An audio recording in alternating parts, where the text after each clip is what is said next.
right, so a lot of people are getting concerned about facial recognition software and usage, but few people realize how much personal information they've already given up. Tech expert Shelly joins us now with more information on how much we've given up. So is artificial intelligence going to enhance or really just hack us?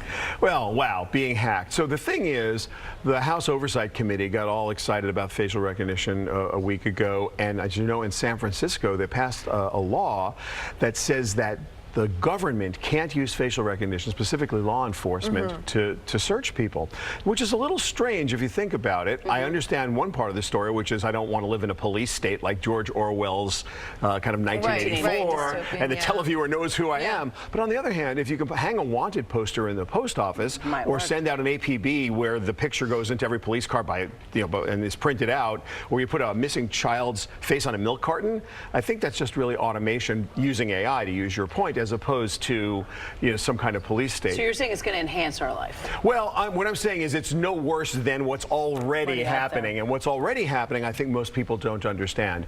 You have an active digital footprint and you have a passive digital footprint. The active one is this weekend, I'm sure everybody said, oh, I'm doing this, I'm doing that, and you willingly post it on social media. Right. You think it's just to your friends, but if you don't have your privacy settings set to just your friends or to just a private group, that's publicly published on the web. Look at what Facebook does whenever you're about to tag someone in photos and already knows who that person is. Well, that is facial recognition of Facebook, because they have billions of photos to look at. Right. But then you've got your passive digital footprint, which is far more interesting. This is every time you click on a website and you accept the terms and conditions, it drops a cookie. So this is how you get retargeted ads, which are very, very low key compared to the credit card purchases you make, compared to keystroking that Google and others can do. Keystroking is where every key you type, and it's unique to you the way your fingerprint is unique to you. If you have 4 people in a house and each one sits down at the same laptop to type, that's interesting. It will know who is typing. If you think about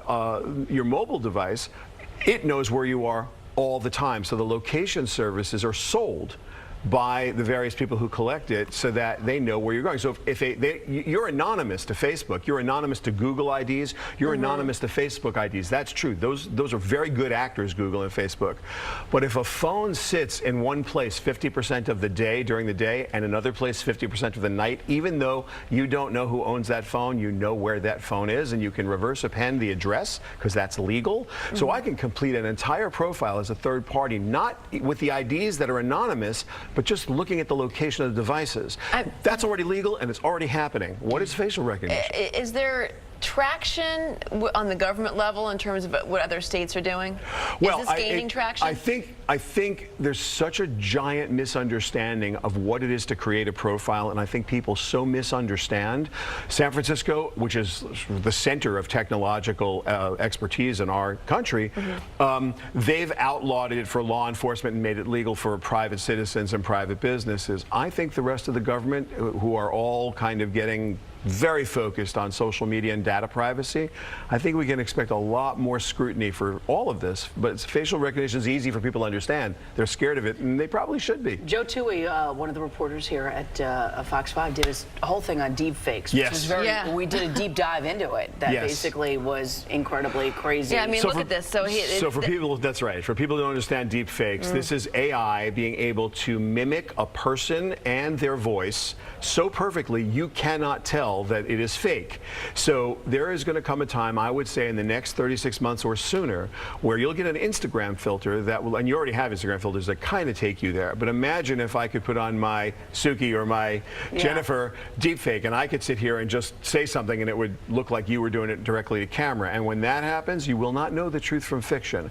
And it's not science fiction. The technology is here now. It's AI enhanced. It gets better every day, and there's nothing we can do to stop it. Well, so I have to ask, so much of us have jumped into this whole technological revolution because it is a revolution we had to join. But I don't think we knew exactly what was at stake in terms of our personal information being sold. And obviously these are for profit margins, such as big companies, like you say, actors like Facebook, Google, they all have to make money somehow, right? But here's the most important part.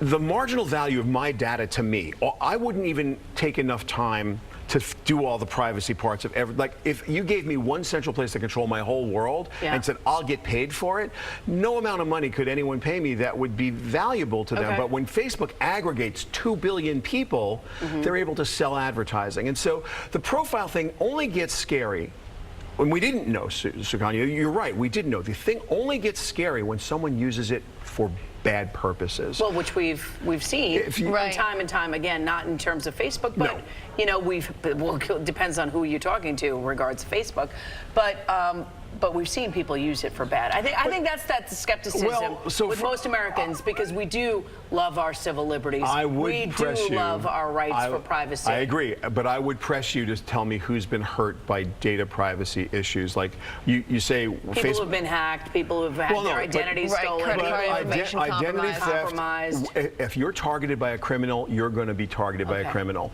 We're talking about the average person who's not being targeted, going through life, and what's happening with their data is you get more relevant advertising and you get more relevant content on the internet. That's what it's really used for.